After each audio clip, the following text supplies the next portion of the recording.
ધાધર જેવા રોગ બહુ જોવા મળે છે. લેડીઝને ઇન્સ્ટન્ટ ગ્લોની જરૂર પડે છે. કે ધાધર છે થવાનું કારણ શું હોય છે? ઘણા બધા જાતના ચામડીના રોગ પ્રોપર ટ્રીટમેન્ટ કરી પછી તમને દવા.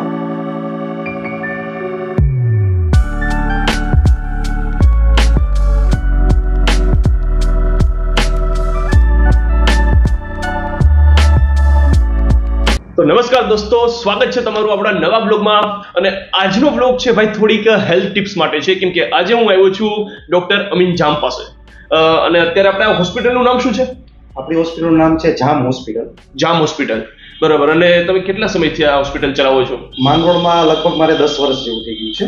10 વર્ષ. ઘણા પ્રકારના રોગ આવે છે, એમાંથી તમે કયા રોગની સારવાર કરો છો? હવે આપણે આમ તો ખાસ જોઈએ તો ચામડીના રોગ, જેમાં ધાધર. અહીંયા માંગરોળમાં શું છે કે ભેજવાળા વાતાવરણના કારણે ધાધર જેવા રોગ બહુ જોવા મળે છે. તો ધાધર માટે આપણે ગમે એવી જૂની ધાધર હોય એના માટે આપણે ઘણી બધી જાતની ટ્રીટમેન્ટ અવેલેબલ છે. બરાબર. આ ઉપરાંત ઘણી બહેનોને શું છે કે પ્રેગ્નન્સી પછી સ્ટ્રેચ માર્ક છે, કાળા ડાઘ કે જેને મેલાઝમા કહીએ છીએ, એ પણ બહુ કોમન વસ્તુ જોવા મળે છે. તો એના માટે આપણી પાસે કેમિકલ પીલિંગ, વ્હાઇટનિંગ ટ્રીટમેન્ટ એ પણ અવેલેબલ છે. અને જો કોઈ પણ મેરેજ ફંક્શન હોય અથવા તમારા ઘરે કોઈ પણ જાતનું પાર્ટી છે તો ઘણી લેડીઝને ઇન્સ્ટન્ટ ગ્લોની જરૂર પડે છે. તો instant glow, Hollywood whitening, peeling therapy, આ પણ બધું આપણે અહીંયા કરીએ છીએ. બરાબર. તો પણ તમે ધાધરની વાત કરી તો એના ઉપરથી મને અમુક સવાલ થાય છે મનમાં કે આ ધાધર છે એ જ્યારે મતલબ એને થવાનું કારણ શું હોય છે? હવે જો મેઇન કારણ જોઈએ તો ધાધર છે ને એ ટી રબરમ નામના ફંગસના કારણે થાય છે. કે આપણા શરીરમાં જ્યારે ફંગલ ઇન્ફેક્શન લાગે ને તો એના કારણે ધાધર થાય છે. ધાધર મટાડવી એ બહુ મુશ્કેલ વસ્તુ નથી, પણ એને થોડોક ટાઈમ લાગે છે. ઘણા પેશન્ટ શું કરતા હોય છે કે થોડોક ટાઈમ ટ્રીટમેન્ટ કરી અને છોડી દેતા હોય છે. એટલે ધાધર તમારા શરીરમાં ધીમે ધીમે બધી જગ્યાએ ફેલાય છે. બરોબર. તો જે ફંગલ ઇન્ફેક્શન થી થાય છે તમે વાત કરી, તો એમાંથી પાછો મને એક સવાલ ઉભો છે કે ફંગલ ઇન્ફેક્શન છે એને જ કઈ રીતે રોકી શકીએ આપણે થતા?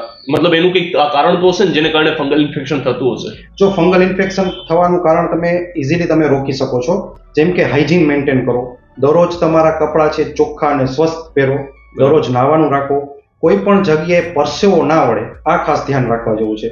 તમારા ટુવાલ, તમારા રૂમાલ, બધી જ વસ્તુ તમારી સેપરેટ રાખો, અલગ રાખો. ક્યાંય પણ જગ્યાએ તમને પસીનો ના આવવો જોઈએ. આટલું ધ્યાન રાખશો તો તમને ધાધર ક્યારેય પણ નહીં થાય.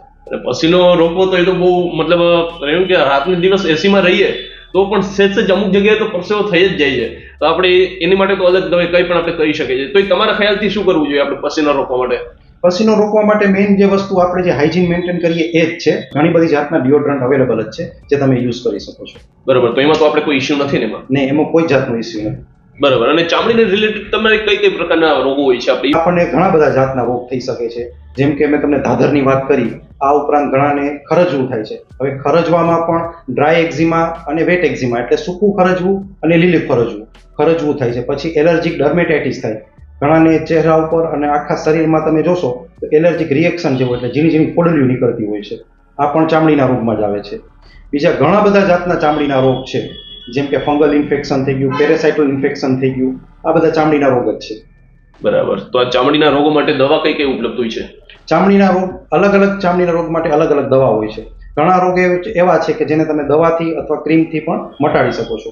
અમુક રોગ એવા છે કે જે ઘણીવાર શું છે દવાથી અથવા ક્રીમથી નથી મટતા, તો એના માટે ઘણી બધી ટ્રીટમેન્ટ અવેલેબલ કરવી પડે છે. જેમ કે ખીલ છે. યંગ એજમાં શું થાય, હોર્મોનલ ચેન્જીસના કારણે ખીલ બહુ કોમન પ્રોબ્લેમ છે. તો ઘણીવાર એને આપણે દવા અને ટ્યુબથી મટાડી શકતા હોય છે. પણ જો તમને ખીલ બહુ જ હોય ચહેરા ઉપર તો એના માટે તમારે પછી કેમિકલ પીલિંગ અથવા સેલિસિલિક સિરપથી પીલિંગ ટ્રીટમેન્ટ આવે છે, એ કરવી પડે છે. તો તમે જે દવાનું નામ લીધું, તો એ દવા છે એ આપણે મેડિકલમાંથી ઓલરેડી લઈ લેવી જોઈએ કે પેલા ડોક્ટરની સલાહ લેવી જોઈએ? ક્યારેય પણ જો તમારે કોઈ પણ ડિસીઝની, ખાલી સ્કિન રિલેટેડ વસ્તુ નથી, કોઈ પણ ડિસીઝ તમને થાય ક્યારે પણ તમારે મેડિકલમાંથી તાત્કાલિક દવા લેવી જોઈએ નહીં. ઘણીવાર એવું થઈ શકે તમને એવું લાગતું હોય કે આ નોર્મલ વસ્તુ છે, પણ ડોક્ટર છે પ્રોપર ડાયગ્નોસિસ, પ્રોપર ટ્રીટમેન્ટ કરી પછી તમને દવા આપશે. એટલે પહેલા તો ડોક્ટરને બતાવીને જ દવા લેવી, ક્યારે પણ તમારે જાતે દવા લેવી નહીં. બરાબર. તો મને એ જણાવી દો કે આપણે જે ધાધર છે અથવા તો આ સ્કિનની કોઈ પણ બીમારી છે, બરોબર, એનું જ્યારે આપણે ઈલાજ કરીએ ચાલુ, તો ઈલાજ કર્યાથી ચાલુ કેટલા દિવસ સુધીમાં એને મટવાની શક્યતા રહી છે? ડિપેન્ડ કરે છે કે તમને એ સ્કિન ડિઝીઝ કેટલા ટાઈમ થયા છે અને કેટલો વધી ગયેલું છે, એના ઉપરથી એની પેલો પ્રોપર સ્કિનનું એનાલિસિસ કરી અને ડાયગ્નોસિસ કરીને પછી એની ટ્રીટમેન્ટ હોય છે. ઘણા બધા સ્કિન ડિઝીઝ એવા છે કે તમને 2 દિવસમાં અથવા 1 વીકમાં પણ રિઝલ્ટ મળી જાય છે, અને ઘણા બધા સ્કિન ડિઝીઝ એવા છે કે એની લોંગ ટ્રીટમેન્ટ ચાલુ રાખવી પડે છે. માનો કે સોરિયાસિસ કહીએ તો સોરિયાસિસ એક ઓટોઇમ્યુન ડિઝીઝ છે, તો એની ટ્રીટમેન્ટ લોંગ થાય એના માટે તમારે કદાચ 1 વર્ષમાં ટ્રીટમેન્ટ કરવી પડે છે. ધાધર તમે કહો કે ખરજવું કહો તો એની ઘણીવાર મહિના દિવસમાં પણ મટી જતું હોય છે.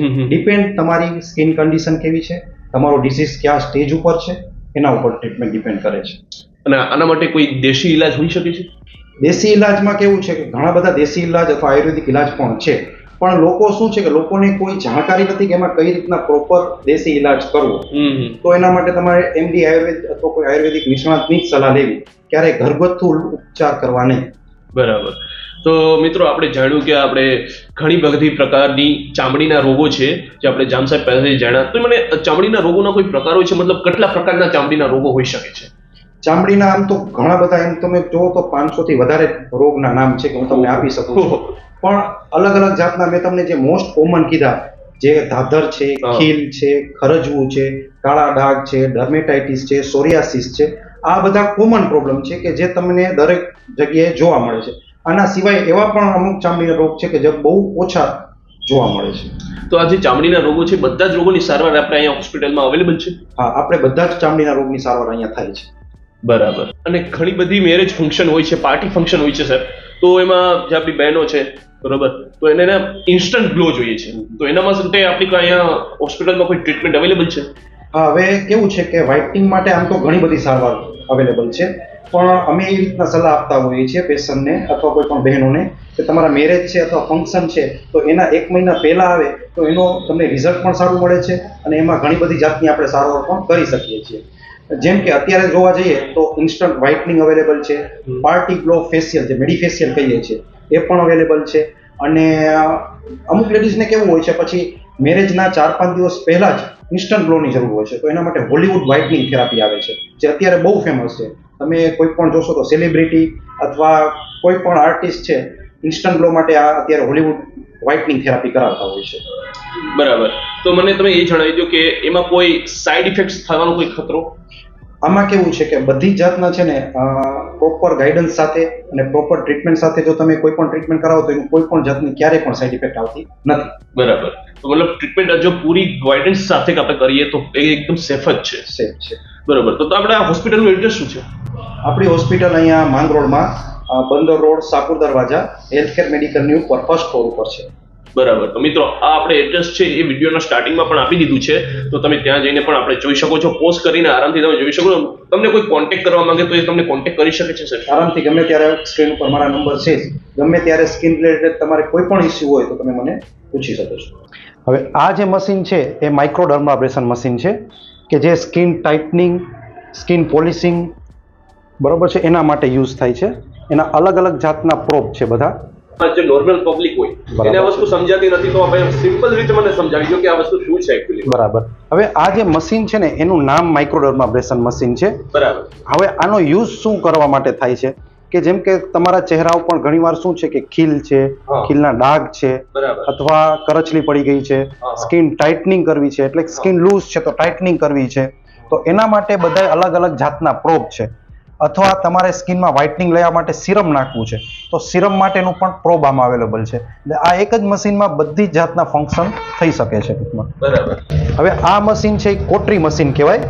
બરાબર. હવે ઘણાને શું છે ચહેરા ઉપર, હાથમાં, પગમાં બધી જગ્યાએ મસા હોય છે. મસા અથવા સાદી ભાષામાં કહીએ તો વાટ્સ, બરોબર છે. પગમાં કપાસી હોય છે તો એ કપાસી રિમૂવ કરવા માટેનું આ મશીન છે. એટલે કપાસી છે, વાટ્સ છે, મસા છે, બધું જ આ કોટરી મશીનથી રિમૂવ થઈ શકે છે.